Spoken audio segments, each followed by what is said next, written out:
Bienvenidos. Vamos a sumergirnos en el material que tenemos hoy. Es una introducción y varios extractos de las homilías de Juan Damasceno. Y la misión que nos plantean estas fuentes es resolver una especie de rompecabezas. ¿Cómo un hombre que era, en esencia, un alto funcionario en Damasco del siglo VII, ya bajo dominio musulmán, acaba convirtiéndose en una de las voces más poéticas y decisivas de la teología cristiana? No estamos ante un académico encerrado en una torre de marfil, estamos ante un hombre del mundo que toma una decisión radical que lo cambia todo.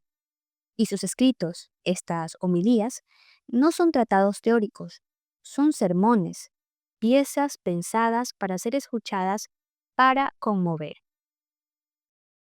Veremos su viaje del palacio al desierto y también cómo esa trayectoria transformó no solo su vida, sino la forma de explicar la fe cristiana durante siglos.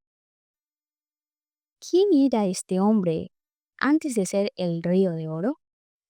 El punto de partida es Damasco, allá por el año 675. Y ojo, no en una familia cualquiera. Su padre, Sergio, ostentaba el cargo del logoteta. ¿Qué significa eso exactamente? Bueno, era como un ministro de finanzas y de asuntos civiles para toda la comunidad cristiana. Vivían bajo el califato Umayya y el logoteta era el intermediario, el que gestionaba los impuestos y los derechos de los cristianos ante el nuevo poder. Era una posición de una influencia y una responsabilidad enorme. Además, la familia llevaba el sobrenombre de el Mansur, que significa el victorioso. Eran una dinastía de altos funcionarios, o sea que el destino de Juan parecía escrito, una vida de poder, de riqueza, de diplomacia. Seguir los pasos de su padre, pero claro, si su historia fuera tan predecible, pues no estaríamos hablando de él. ¿Qué ocurre? Ocurre un giro de guión total. Alrededor de los 30 años, en la cima de su carrera, Juan y su hermano adoptivo, Cosme, lo abandonan todo. Dejan la opulencia y las intrigas de la corte de Damasco y se marchan como monjes al monasterio de San Sabas, en pleno desierto de Judea. Y es en ese aislamiento, en el desierto, donde encuentra su verdadera voz. Me llama la atención una oración suya que recoge en los textos justo cuando lo ordena el sacerdote. Pide a Dios, pon tus palabras en mis labios. Dame un lenguaje claro y fácil. Él no pide ser el más listo ni el más profundo.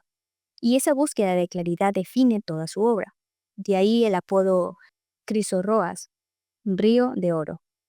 Pero no es solo por la belleza de su lenguaje, es que el Crisorroas era el hombre del río que regaba el oasis de Damasco, convirtiendo el desierto en un vergel. Su palabra era vista así como algo que traía vida. Y aquí viene una ironía histórica increíble. El hecho de vivir fuera de las fronteras del Imperio bizantino, bajo dominio musulmán, fue lo que le salvó. Y en cierto modo salvó una forma del arte cristiano en esa época, ya que los emperadores de Constantinopla desataron la furia iconoclasta, la prohibición y destrucción de todas las imágenes sagradas. La guerra contra los íconos y Juan Damasceno, claro, desde su monasterio, se convirtió en el defensor teológico de los íconos. Y como el emperador no podía tocarle, sus escritos circularon libremente, dando argumentos y esperanza a los que defendían las imágenes dentro del imperio. Así que es posible que gran parte del arte cristiano oriental que admiramos hoy, los íconos bizantinos, existan gracias a que su mayor defensor vivía a salvo fuera del imperio cristiano. Es una de las grandes paradojas de la historia. Su posición geográfica le dio una libertad de expresión que sus contemporáneos en Bizancio no tenían. Se convirtió en la voz de la ortodoxia desde fuera de la ortodoxia política. Murió sobre el 749 y siglos después, en 890, fue reconocido como doctor de la Iglesia Universal, uniendo su legado en Oriente y Occidente. Así que tenemos a este hombre que abandona el poder por el desierto y desde allí se convierte en una voz increíblemente influyente. Él insiste en que no basta con creer, hay que manifestar nuestra fe con las obras. La teología no era para él un ejercicio intelectual para una élite. Si la gente no salía de la iglesia queriendo vivir de otra manera, la teología había fracasado. Y su tema estrella para explicar esto era la transfiguración de Jesús, el episodio en el que Jesús sube al monte Tabor con pres de sus discípulos y de repente su rostro y sus ropas se vuelven resplandecientes. Él lo describe como una epifanía de su gloria y habla de la luz tabórica. Ahora, ¿qué es exactamente esa luz?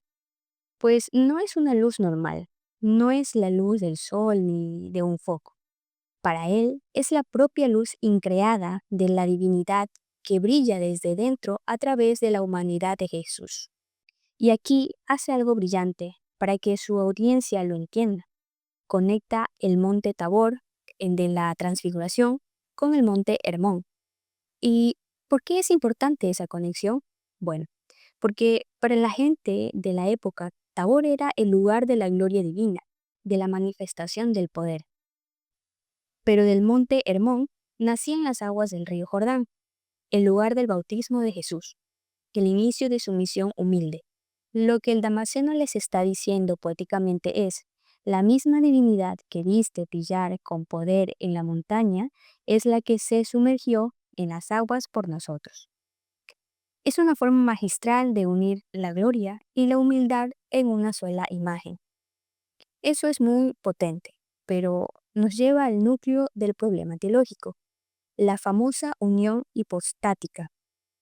El texto plantea la pregunta directamente: ¿cómo puede ser que unas cosas incomunicables se mezclen y permanezcan sin confundirse?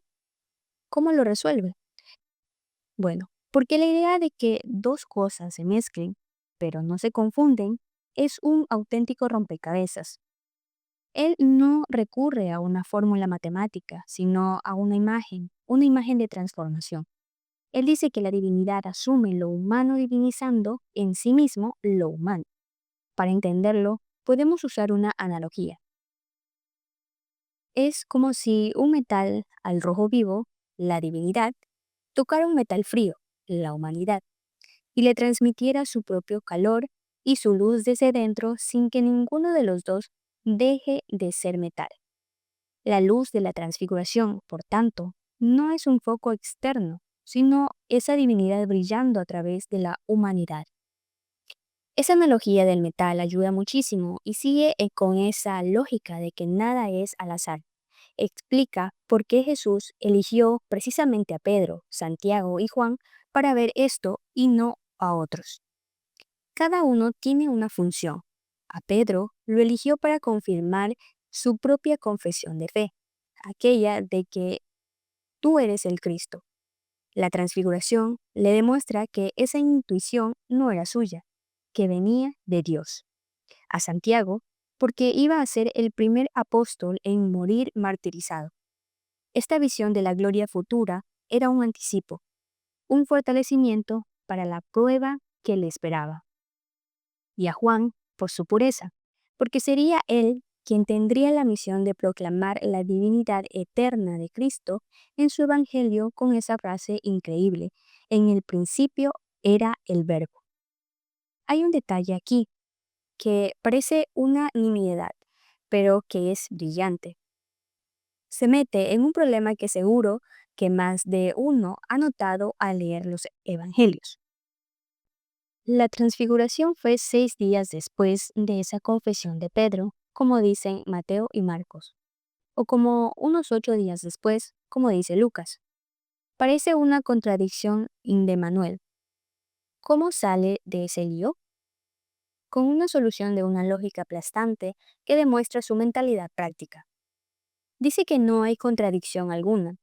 Lo que hablan de 6 días están contando solo los días completos que hay en medio, sin incluir el día del anuncio ni el día del evento. El que habla de 8 días los incluye a ambos. Es simplemente una forma distinta de contar. No se enreda en discusiones académicas, sino que da una respuesta clara y sencilla para que la gente no se tropiece con el detalle y pueda ir a lo importante. Y lo importante para él queda resumido en otra imagen muy potente que aparece en los textos.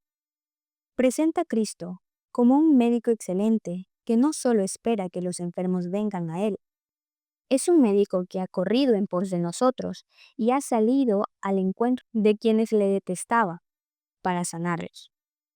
Es una imagen de una divinidad activa que nos busca, no que nos espera pasivamente. Esa imagen es muy poderosa y aplicaba ese mismo estilo, esa mezcla de poesía y teología práctica, cuando hablaba de otras figuras centrales, como María. Las homilías marianas son la otra gran columna de su predicación. Los textos que tenemos se centran en dos momentos, el nacimiento de María y su dormición, que en Occidente llamamos la Asunción. El sermón sobre el nacimiento de María lo pronuncia en Jerusalén, en el santuario que, según la tradición, estaba construido sobre la casa natal de la Virgen. Y el lenguaje que utiliza para describirla es increíble. La llama el tallo salido de la raíz de Gesé, la escalera que une el cielo con la tierra, o la concha en la que se forma una perla preciosísima, refiriéndose a Cristo. Son metáforas cargadas de significado bíblico. La raíz de Gesé remite a las profecías sobre el linaje del Mesías, la escalera al sueño de Jacob. No son solo adornos poéticos, son cápsulas de teología. Y es fascinante ver cómo, ya en el siglo VIII, y insinúa ideas que tardarían más de 1000 años en definirse como dogma, como la Inmaculada Concepción. El texto recoge una exclamación: «Oh, felices entrañas de Joaquín, de las que salió una descendencia absolutamente sin mancha». Esa frase, en el siglo VIII, es muy audaz y apunta en una dirección teológica muy concreta. Los evangelios canónicos no cuentan nada sobre el final de la vida de María. Coge de los apócrifos los elementos que encajan con la fe de la Iglesia y descarta las fantasías.